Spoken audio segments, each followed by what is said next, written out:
You ever do that where you go around the table and everyone has to say what they're thankful No. for? No, of course. God, no. Adam Curry, John C. Dvorak. It's Thursday, August 20th, 2009. Time for your Gitmo Nation audio publication, episode 123. This is No Agenda. I'm sure that there are some families that sit around doing that bit, even though Thanksgiving is like a fake holiday, was actually created long after its invention, which is actually, it came and went in the 1800s, finally made into like a permanent holiday by Abraham Lincoln, and it had to do with being thankful for the end of the Civil War and the soldiers that had fought, and that's what it was about. It wasn't about pilgrims and Really? Indians and turkeys and corn. Really? Yeah, really.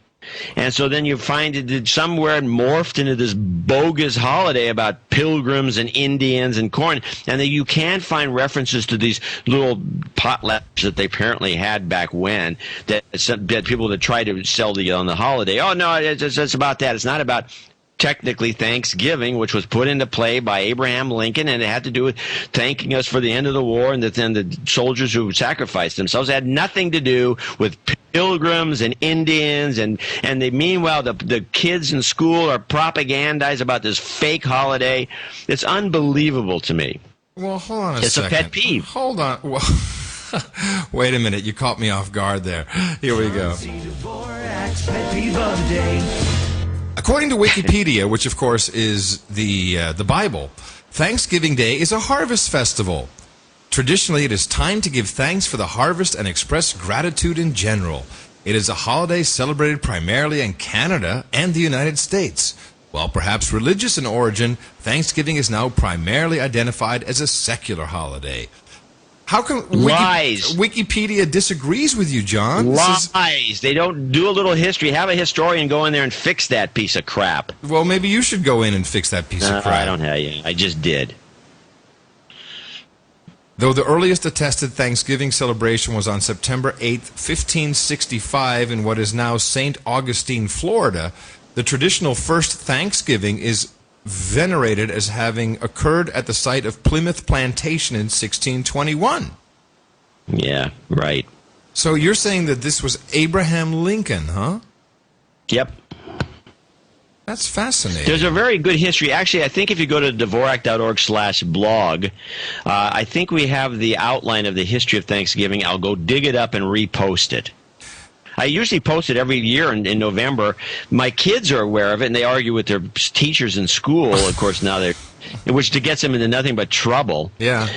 I hear because heaven forbid that any real facts emerge from the educational environment. October 3rd, 18... Yeah, here it is. It's October... well documented. Here it It's is. well documented. Yes. October 3rd, 1863.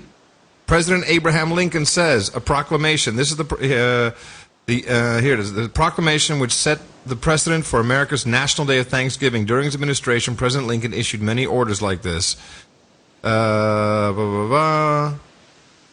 here's the whole proclamation for this day of Thanksgiving. So it's actually October 3rd. What are we doing Thursday in November? What the hell is it? When you follow the history of it, it kind of bounces around a lot, and then somebody set it in stone, and I forgot who that how was. can I believe anything I'm taught in school now? This is a jip. Jip.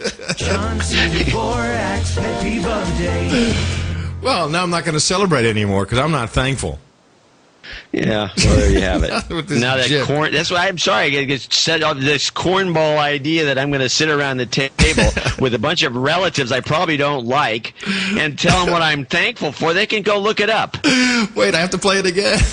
That's so good, John. John C. Dvorak's pet peeve of the day. I'm going to do that this Thanksgiving when we're all around the table and we're going to say what we're thankful for. I'm going to say I'm very thankful for President Abraham Lincoln, who on October 3rd, 1863, proclaimed the following. And I'm just going to go through this whole thing. And I say, and by the way, you were gypped. You were just gypped. This has nothing to do with pilgrims and Indians and corn and turkeys. How'd the turkeys get in there, by the way? You were scammed.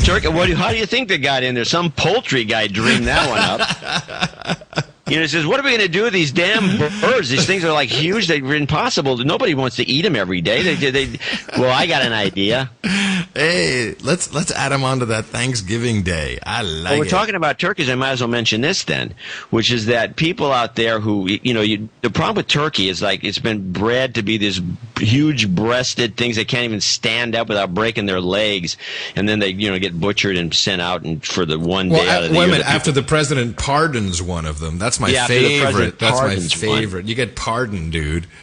Anyway, so the turkey over time, they've been breeding them and breeding them and breeding them, so they, maximum white meat and all the rest of it. They taste like crap. They're horrible turkey flavor that's just annoying. You can only eat it once a year because the aftertaste lasts for months.